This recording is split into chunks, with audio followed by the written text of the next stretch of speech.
Assalomu alaykum hurmatli brifing ishtirokchilari.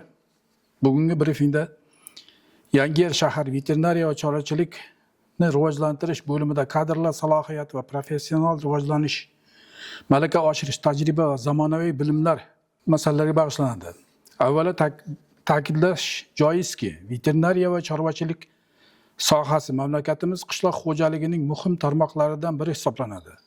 Aholini sifatli oziq-ovqat mahsulotlari bilan ta'minlash, hayvonlar sog'lig'ini muhofaza qilish va epizodik barqarorlikni saqlash bevosita kadrlar salohiyatiga bog'liq. Shu bois sohada professional rivojlanish masalasi alohida ahamiyat kasb etadi.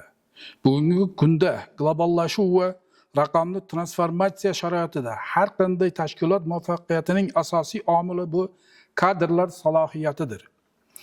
Veterinariya va chorvachilikni rivojlantirish sohasida kadrlar salohiyati quyidagilarni o'z ichiga oladi.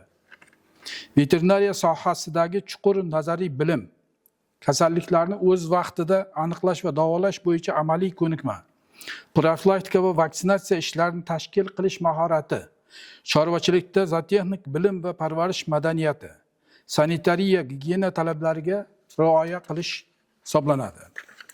Kadrlar malakasini oshirish bo'yicha 2026-yilda Yangiyer shahar veterinariya va chorvachilikni rivojlantirish bo'limidan 2 nafar mutaxassislarning malaka oshirishi rejalashtirilgan. Bundan tashqari har oyda xodimlar malakasini oshirish bo'yicha amaliy ilmiy seminarlar tashkillashtirib boriladi. Veterinariya sohasida tajriba alohida ahamiyatga ega. Chunki har bir kasallikning belgilari turlicha namoyon bo'lishi mumkin. Tajribali veterinarlar klinik belgilarni tez va aniq baholaydi, to'g'ri tashxis qo'ya oladi. Chorvachilik, baliqchilik va parrandachilik fermerlariga maslahat bera oladi. Shuning uchun ustoz shogird tizimi veterinariya sohasida tizimli yo'lga qo'yilgan. Hozirgi kunda veterinariya va chorvachilik sohasida raqamli veterinariya tizilmalari, elektron identifikatsiya, oziqlantirishning avtomatlashtirilgan tizimlari, innovatsion yo'nalishlar rivojlanmoqda.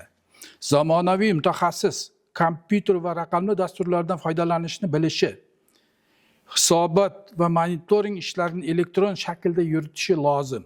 Xulosa qilib aytganda, kadrlar salohiyatini oshirish bu tashkilot barqaror rivojlanishining asosiy shartidir.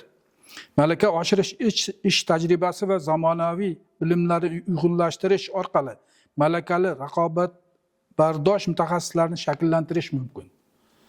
Shu bois har bir veterinar va chorvachilik mutaxassisi o'z ustida muntazam ishlashi, bilim va ko'nikmalarni yangilab borishi zarur.